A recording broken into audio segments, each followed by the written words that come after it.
In this video, as promised, we're going to start off with a quick challenge requiring you to use what you learned in the last one. Then we're actually going to integrate arrow functions into the Notes application. To kick things off, let's go ahead and create a new script in that playground folder where you're going to work through the challenge. I'll call it something like 3-arrow challenge.js. This is the script you're going to end up working with.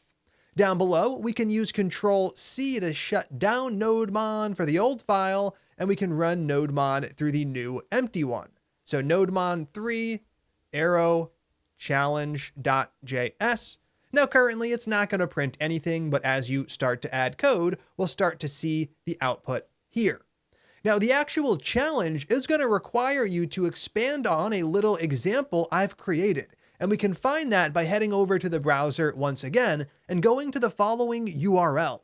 It's links.mead.io/arrow-challenge. When you visit this URL, it's going to redirect you over to another GitHub gist. And right here, we have the contents of this JavaScript file. Let's take the entire file from the first line to the 21st line and bring it over to the challenge file we just created. So your job is going to be to expand on the code we have here to get the project to actually work. If we were to save things in its current state, we can see we're getting an error down below. Let's talk about why. The goal here is to essentially fill in the blanks. I have this tasks object, and down below we are trying to use a method on that object which doesn't exist. It's your job to actually create the method and get things working. So big picture goal, create method to get incomplete tasks. So this new method is going to be called getTasksToDo. You're going to define it on the tasks object. And the method itself is going to return an array of all of the tasks that are not completed. That would include clean yard, which has a completed value of false, and it would include film course, which also has a completed value of false. The method should not return grocery shopping since that task is already done. So you can use filter to filter out just the tasks you want. Now, once you have that in place and you are returning the new array of just the incomplete tasks, you can go ahead and save the script to test your work. I already have a call to the new method you'll be creating down below. When you save the script, you should see an array with two objects printing, and it should be these two objects right here. This first one should not show up. Take as much time as you need to knock that out, test your work. When you're done, come back and click play. How'd that go? I'm going to kick things off by defining this method, getTasksToDo. I'll do that right here, either below or above the tasks property that already exists. Either way would work. I'll put it below, getTasksToDo.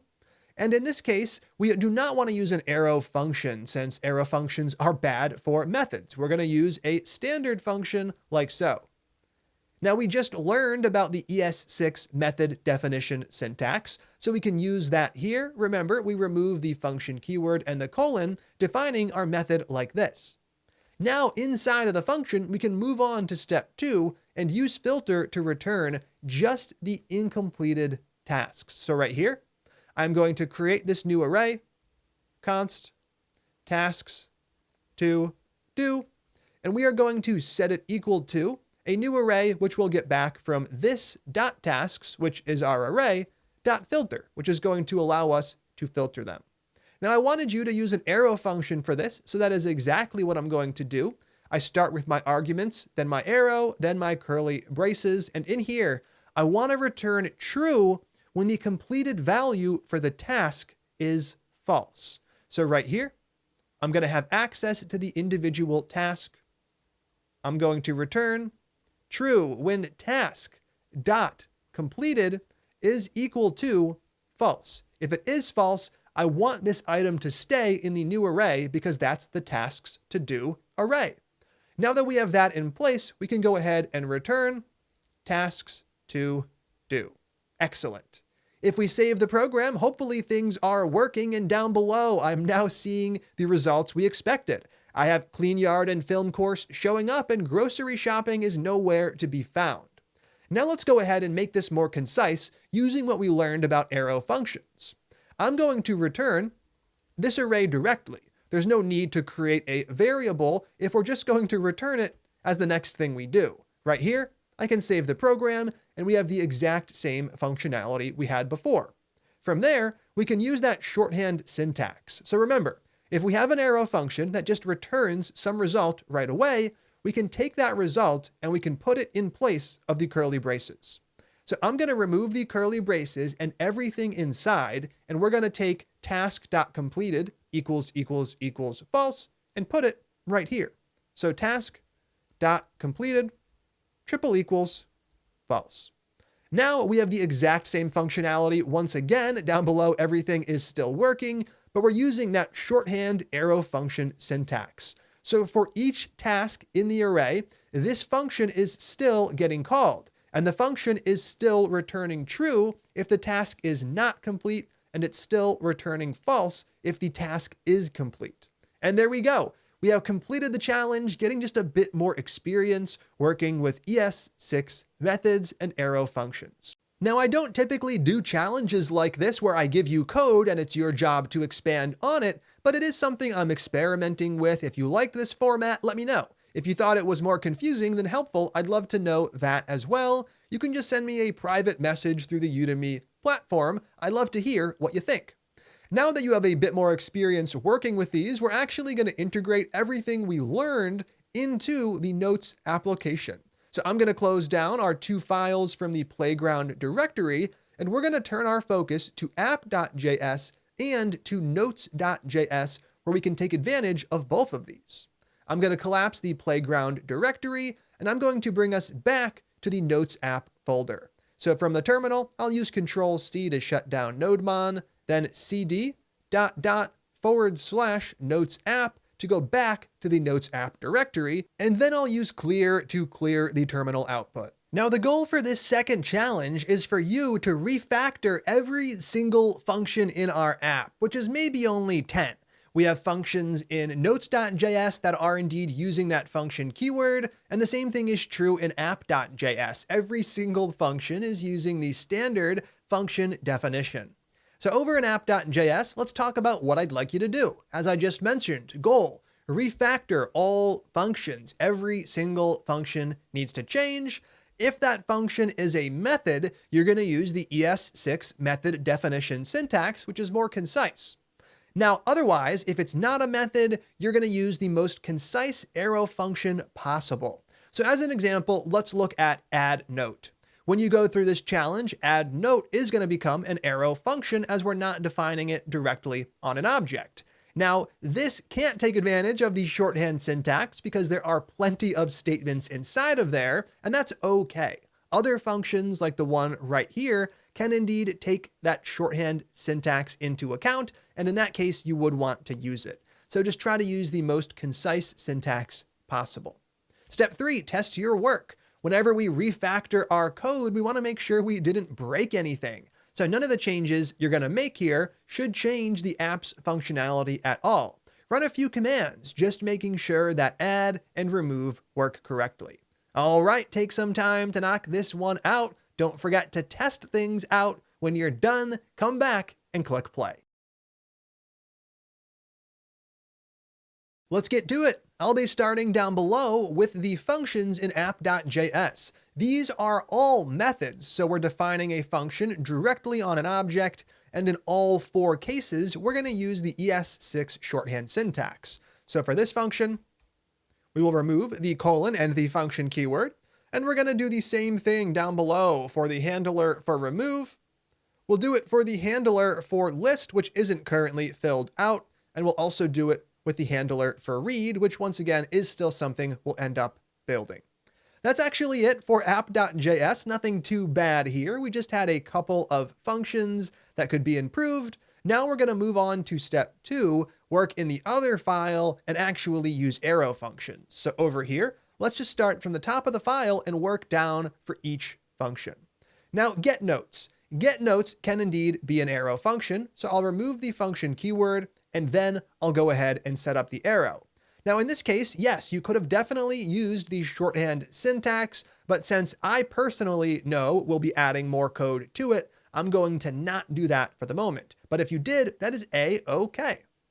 Next up, we have our add note function. This one has plenty of statements inside of there. There's no chance we're going to be able to use the shorthand syntax, but I can still remove the function keyword, add my arrow in, and use the arrow function.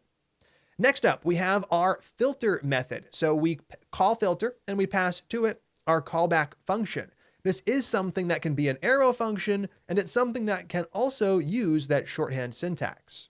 So one way of refactoring, especially when you're newer to a concept, is to duplicate the code you're going to change, then comment out a copy so you can see it as a reference. Now we can build things up using the arrow function. You didn't need to do this, but it's just one approach that can make life a little easier. So right here, for filter, we're going to set up the argument right here in our arrow functions argument list. I'll call it note, like we did down below.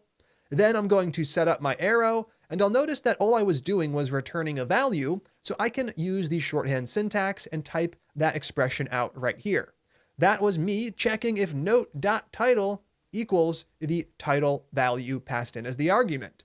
Now we have the duplicate notes variable getting generated exactly as it was before, but using the shorter, more concise syntax. Now, shorter and more concise isn't always a good thing. There are examples in programming where it's nice to actually have code that's readable. In this case, though, the arrow function is definitely readable. If at first it seems like it's doing more harm than good in terms of your ability to read code, I promise that will get easier as you see it more and more. Down the list, we have remove note next. Once again, can't use the shorthand syntax, but I can still remove the function keyword, add the arrow in, and take advantage of that. From here, we can indeed refactor the function we are passing to filter. Now, ahead of time, I'm just going to take the expression we were returning. I'm going to copy that to the clipboard so I can use it for my refactor. Right here, I'll remove everything we're passing into filter, and I will set up my brand new arrow function, pasting in the stuff I just cut out. The only thing left to do is to set up that argument, which I had called note.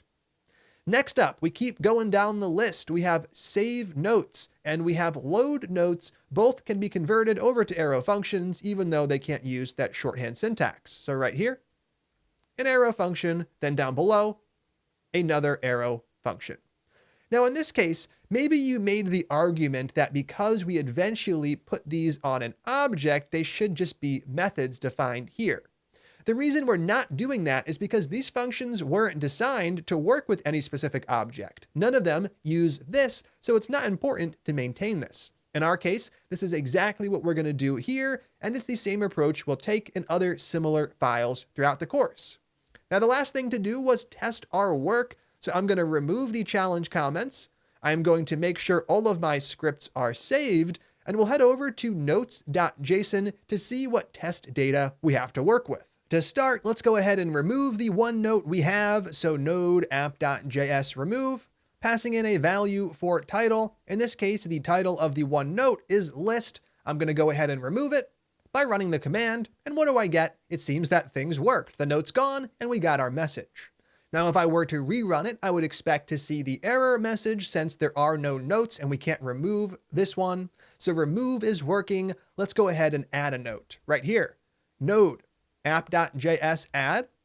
We will pick a title for this new note. I'll set the title equal to the string t, and then we'll set up the body as well, equal to the string b. Now, if I go ahead and run that, it should add the new note to my array and it's showing up. And if I were to rerun that command, it should run the other code since a duplicate would be found. And right here, I can see that note title is taken.